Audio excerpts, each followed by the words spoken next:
But you have to decide, okay, what's the most important thing? Well, the most important thing is keeping our monthly payment here. Okay, then here's how we can get there. And that usually means a lower price point of a home. And you're not going to be able to go at a house that's $420 and offer them $380, and they're going to take it, and you need them to pay closing costs, some of them, and it's just not going to happen. Yeah, and I was sharing with buyers too. We are in Orlando, turning into just like another metropolitan city. Oh, for sure. Everybody loves to be within a short distance to their work. Yep. But unfortunately, because of supply and demand, and people want to move to Central Florida, they're going to start, in order to get yourself into a home that is your comfortable monthly payment that you're looking at, you may have to go a little bit further out. Yep. The west side of town is growing like crazy. You got the north side of Volusia County that is growing like crazy. So it's just sitting down with an agent and going over what is really more important. If those payments are important, don't insult the seller and offer them a ridiculously low offer and then additional closing costs. You're not going to have a very good chance of getting that offer accepted. Yeah. And so let's sit down and look at the comparables. And yes, if they priced it too high, then let's go in there and let's work it out. And we have a system as far as appraisal and things like that. They can go that direction. But also trust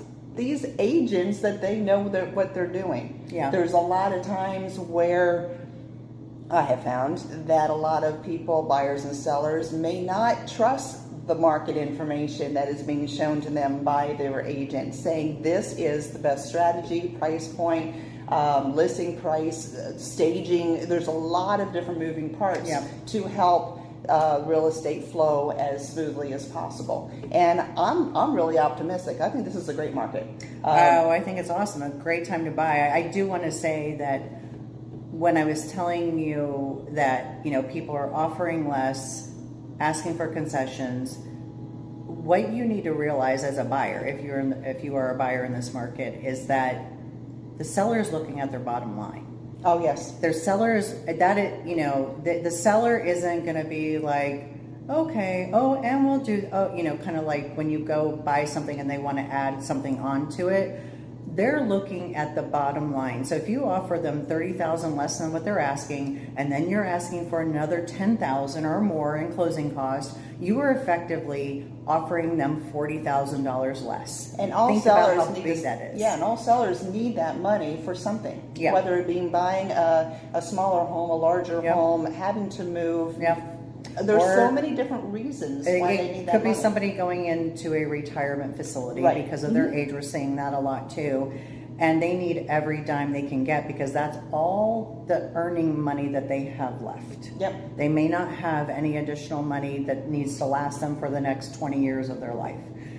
So there's people on around the entire table of buying a home. There are people, and they need to get the most that they can for it. You ideally as a buyer you want to pay as little as possible, because I was sharing with you earlier, Deborah, is that my father taught me, you make your money on the buy, not on the sale, right? But you have to understand that if a property is on the market for X amount and your realtor says to you, that's really what it's worth, or you're within $10,000 of what it's being listed for, that you have to trust that this is what it's worth. And then the question is, can I afford to pay that?